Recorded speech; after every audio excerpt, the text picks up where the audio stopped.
going to show you how to make a panel electric fence, cheaper than what you can go buy one for. All you need is some old electrical kind of wire. This happens to be kind of the plastic with the little wire weaved in between. And then I have some of this that's meant for gardens. It's very cheap at the stores. And I'm just going to basically weave this in there. I'm not going to go all the way to the bottom because we know the grass grows at the bottom. But this type of fence would keep goats and sheep in, where they might just go in between if you had this type of wire up. So I'm going to give it a try here.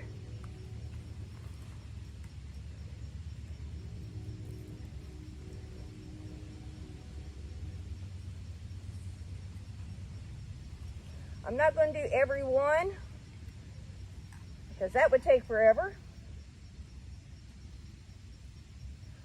But I wanted enough that if an animal touched it, they're going to know it's there. Pretty easy, and it's going to cost less than half of what it would be to buy one that's already pre-made. Okay, so I now have it done. This is actually the top. I ran a strand right along the top, kind of circled it, so if they put their heads over top of it, they're going to get zapped. And then down towards the bottom, as I was saying, I didn't put it all the way because as the grass grows, it could ground out the electrical wire. Now I may end up having to come back in and putting some more strands in the middle. We're just going to see how it goes with them.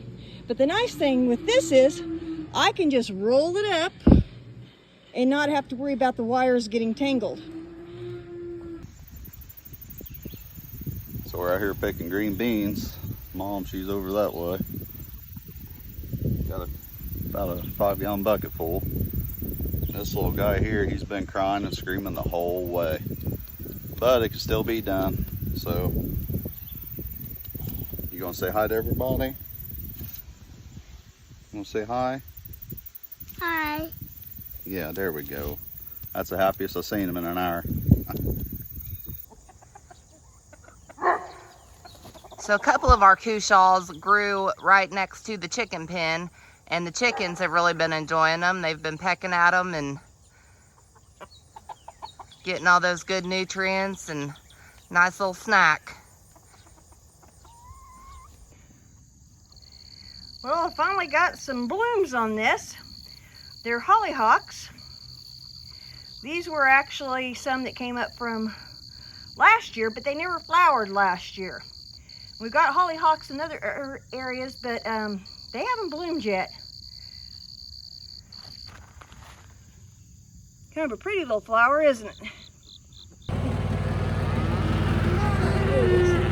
We're taking a goat to deliver it to site 2. So we're gonna take it in this wagon with the kids. So we're out here in the back pasture on site 1, checking out the persimmon trees. These are wild persimmons. They're not going to get as big as the ones that are at site 2, but there's quite a few on them. They're going to be harder to get. And then we come across a tree that had these little berries on them. I'm wondering if they're elderberry, but we're going to check it out and see what we can find out. So I wanted to give everybody an update on my canned food dispensers that my son made me. Brent made these here. I had 2 of them made because we have a plug in there and I didn't want to cover it up. So we have 2 of the canned food dispensers here. This one's just a little thinner for small cans like some of your soups and things like that. They come out real easy there. You just place it in the top. And the nice thing is they're wide enough that I can put the extra odd size cans kind of here up above. I've got some storage for some boxes and things. Someone asked, well, isn't it really heavy? It is very well made, but it's not extremely heavy, especially having this done into 2 parts here.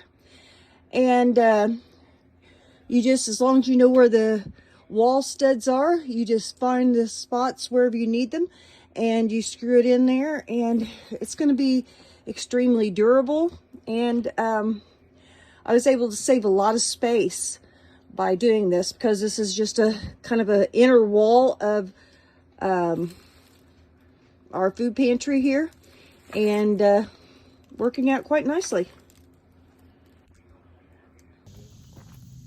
Oh, you all right? Stretching to stretch out your back. Walking is another form of exercise, and we do a lot of walking around here. You gotta walk all the way out to the barn, tend to animals. I'll keep your seat warm. Oh, Too much exercise today?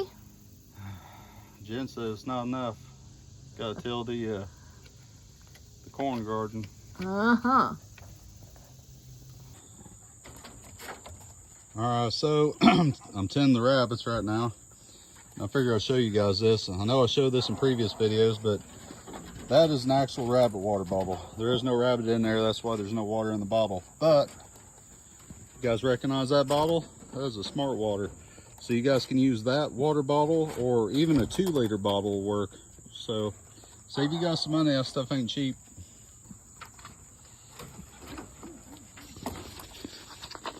What do you think here, Bucky? That's our Flemish Giant New Zealand cross buck. He's about the daddy of them all. Of course, you got the sheep in there trying to go through the fence and eat his food. Say bye.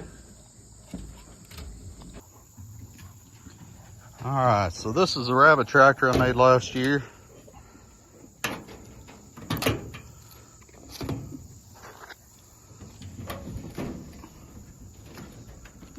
Alright, so this is 1 litter. As you can see, they're about fully grown now, so you guys know what's coming next. But we ain't gonna do that on this video. But yes, these rabbits will be processed, and we'll sell the meat and the hides.